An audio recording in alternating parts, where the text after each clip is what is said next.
इस्तकबाल है आपका आज के इस खास वीडियो में। आज हम मौजूद हैं जनाब राशिद अनवर साहब के पास, जो बिहार में और ख़ास तौर पर अररिया में MIM के लिए बहुत ज़्यादा मेहनत कर रहे हैं और MIM को आजकल लोगों के पास ले जा रहे हैं और अररिया विधानसभा से AIMIM के विधायक उम्मीदवार हैं। आज हम इनसे बात करेंगे।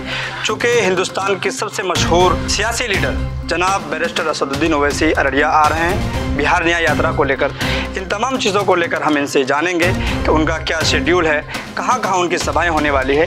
ये तमाम बातें आपको वीडियो में हम बताएंगे। सर, सबसे पहले आपका स्वागत हमारे इस चैनल पे। आपका भी धन्यवाद और आपके चैनल के माध्यम से तमाम दर्शकों को भी मेरी तरफ से धन्यवाद। सर, ये जानना चाहते हैं कि जनाब बैरिस्टर असदुद्दीन ओवैसी बिहार न्याय यात्रा पे आ रहे हैं और ख़ास तौर पर 25 तारीख को अररिया पहुंचेंगे, उनके लिए क्या क्या तैयारियां? देखिए, ये जो यात्रा है ये न्याय यात्रा इनका नाम दिया है जनाब अख्तुल ईमान साहब, जनाब आदिल हसन आज़ाद साहब ने। और इसी न्याय यात्रा के तहत जनाब बैरिस्टर असदुद्दीन ओवैसी साहब का जो 4 दिवसीय दौरा है वो मुख्तलिफ विधानसभा होते हुए 25 तारीख को अररिया भी आएगी। और इसके लिए जो हमारे यहाँ के नौजवान हैं, बुज़ुर्ग हैं, उलमाए कराम तबका है, ये तमाम लोग जो हमारे चाहने वाले, हमारे पार्टी के चाहने वाले, ओवैसी साहब को मानने वाले लोग हैं, इन तमाम लोगों के अंदर ये जोश और जुनून है। और इंशाअल्लाह ताला अररिया का इतिहास रहा है। MIM के प्रदेश अध्यक्ष जनाब अख्तुल ईमान साहब का 2016 में जो हम लोगों ने स्वागत किया था, उस वक्त भी पूरे अररिया के लोगों ने देखा था और पूरे बिहार के लोगों ने भी देखा था। फिर जब MIM के पहले MLA चुनाव जीत कर आए थे, उस वक्त भी हमारा जो सम्मान समारोह हुआ था वो भी लाजवाब था, पूरे बिहार ने उनको देखा था। इंशाअल्लाह ताला ओवैसी साहब का ये जो यहाँ पे उनको सम्मान दिया जाएगा, उनका स्वागत किया जाएगा, ये भी पूरा बिहार और पूरा हिंदुस्तान देखेगा। सर, हम ये जानना चाहेंगे कि ओवैसी साहब का जो यात्रा है ये कहाँ कहाँ से रोड शो होगा, कहाँ कहाँ सभाएँ होंगी? देखिए, पहले तो सीमांचल के सारे विधानसभाओं में उनका दौरा है ना। ये सिर्फ रोड शो है और कहीं कहीं पर बस 10 मिनट की गुफ्तगू उनकी होगी, सिर्फ ओवैसी साहब और जनाब अख्तुल ईमान साहब की। तो उसी तरह से होते हुए, चूँकि ये कल से स्टार्ट हो जाएगी और परसों 25 तारीख है, 25 तारीख को 3 बजे अररिया के 0 माइल में पहुँचेंगे ओवैसी साहब। 0 माइल से आपको बर्मा सेल, हॉस्पिटल चौक होते हुए, चांदनी चौक होते हुए, काली मंदिर रोड से सीधे खरिया बस्ती होते हुए गोढ़ी चौक तक जाएगी। फिर गोढ़ी चौक से इनका जो काफिला है ये वापस पूर्णिया की तरफ जाएगा। तो पूर्णिया की तरफ जाने के ही दरमियान गैयारी पे जहाँ ओवरब्रिज ख़त्म होती है, कन्या मध्य विद्यालय के पूरब तरफ एक मैदान है, उस मैदान में 10-15 मिनट का ओवैसी साहब का खिताब होगा। सर, बस एक सवाल और है कि ये जो यात्रा है मुस्लिम वोट को समेटने के साथ साथ क्या सभी वर्ग के लोगों को जोड़ने का प्रयास है? सर, हम सभी वर्ग को, हमारे जो सदर हैं, कौमी सदर जनाब अलहाज बैरिस्टर असदुद्दीन ओवैसी साहब, या हमारे जो रियासती सदर हैं जनाब अख्तुल ईमान साहब, ये कभी हिंदू और मुसलमान की बात नहीं की। हम हक और इंसाफ की बात की। हमारे नेता हक और इंसाफ की बात करते हैं। अब लोग उनको अलग चश्मे से देखें तो ये अलग बात है, लेकिन मजलूम में ना हिंदू आता है ना मुसलमान आता है।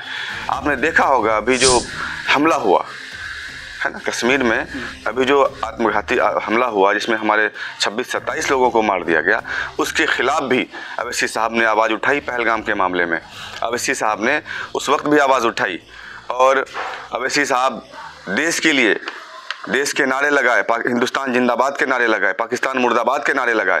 कोई नेता नहीं लगाया, चाहे वो BJP के हों या और की दीगर पार्टियों के हों, लेकिन ओवैसी साहब ने डट के कहा। और ओवैसी साहब पहलगाम भी गए। अभी रिसेंटली कुछ दिन पहले, 2-4 दिन पहले, पाकिस्तान के द्वारा जो इंडिया और पाकिस्तान का जो मैच हो रहा था, ओवैसी साहब ने इसकी मुखालफत की, लेकिन BJP सरकार ने इस मैच को करवाया। तो इससे आप अंदाज़ा लगा सकते हैं क्या मरने वाले मुसलमान थे? नहीं। जो मारने वाले मुसलमान थे, दहशतगर्द थे। दहशतगर्द का कोई जात धर्म नहीं होता, ना वो हिंदू होता है ना वो मुसलमान होता है, लेकिन जो मरने वाले थे हमारे हिंदू भाई थे। इनके मरने का दुख और गम जितना बैरिस्टर सऊदुद्दीन ओवैसी साहब को, उतने अख्तर उल ईमान साहब को भी है, उतना हमारे MIM के हर एक छोटे से छोटे कार्यकर्ता को भी। ये चीज़ को देखिएगा कि 25 तारीख को अररिया का माहौल क्या होगा। इसमें हर समुदाय के लोग इसमें रहेंगे, सभी वर्ग के लोग रहेंगे, क्या हिंदू क्या मुसलमान, सारे लोग रहेंगे इंशाअल्लाह ताला। हमें तो हिंदू भाई भी पसंद करते हैं, हमारी पार्टी को भी पसंद करते हैं। सर एक सवाल और लेंगे हम, चूँकि नौजवानों के दिल की धड़कन है आप, तो नौजवान जो है कि बहुत ज़्यादा परेशान है। वो ये कि कुछ लोगों की तरफ से ये बातें आ रही है कि उनका भी आपकी पार्टी में MIM में इंटरफेयर होने जा रहा है, क्योंकि लोग तो आपको देख रहे हैं बहुत दिनों से और आपके अलावा यहाँ पर कोई चेहरा भी नहीं है, तो इस पर आप क्या कहते हैं? सर मुझे ये बताइए, ये दलाल किस्म के जो लोग हैं यही ये सब बातों को फैलाते हैं। ज़मीन खरीदी हमने, नींव लिया हमने, इमारत बनाई हमने, जब इमारत में रहने की बारी आई तो कोई और हमला करेगा, ये ना यहाँ की जनता बर्दाश्त करेगी ना और लोग बर्दाश्त करेंगे। ऐसे लोग जो इस फिराक में हैं कि हम कल तक दूसरी पार्टियों में जो है झांक कर रहे थे और टिकट नहीं मिलने की वजह से हम MIM के दरवाजे को खटखटा कर टिकट ले लेंगे, तो मैं उनसे पूछना चाहता हूँ कि 11 सालों से आप कहाँ थे?